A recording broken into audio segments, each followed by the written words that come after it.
coverage you can count on.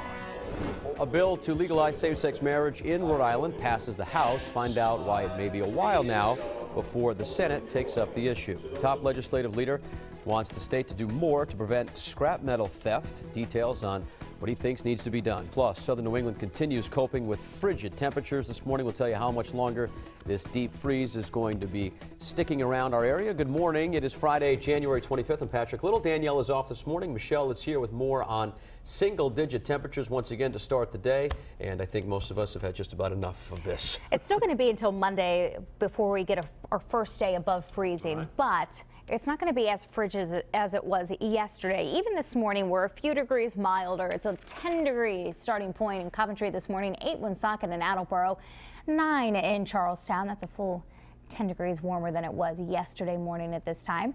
Radar is quiet across Rhode Island and southeastern Massachusetts. I do have snow in the forecast, but it's not until after 8 o'clock this evening. So that means your weather planner for the daytime is going to be dry, 9 o'clock, around 12, 22 at noontime, and about 25 for your high at 3 o'clock this afternoon. So some small accumulations with the system tonight. I'm going to put the numbers on and I'll show you an updated live pinpoint Doppler 12 7-day futurecast coming up in just a few minutes. Bring your weather and traffic together every 10 minutes. Let's go live to JamCam traffic reporter Jay Rogers. Michelle, right now traffic is moving along on 195 east to west. We're seeing a few more cars on the westbound side approaching the 95 north and south ramps, but traffic is still moving along okay. Elsewhere, if you're heading out on Route 114 over the Mount Hope Bridge, that's fine.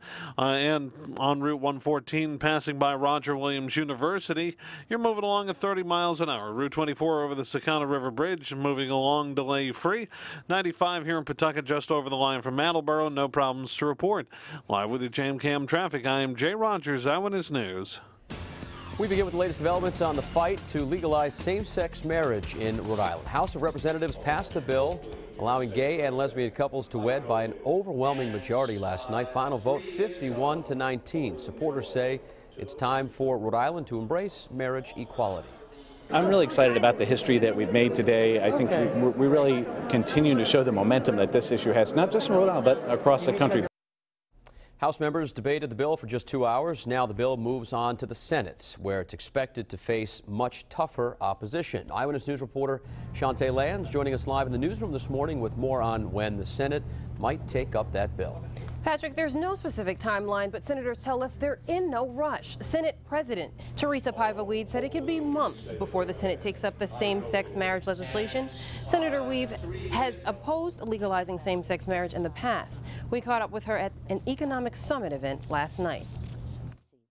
I certainly congratulate Speaker Fox on the successful passage of this legislation this evening.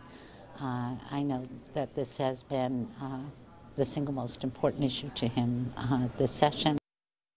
Senator Paiva Weed says the Senate has to get through its legislation first. Right now, they're concentrating on job creations and the economy. Reporting live in the newsroom, Shantae Lance, Eyewitness News.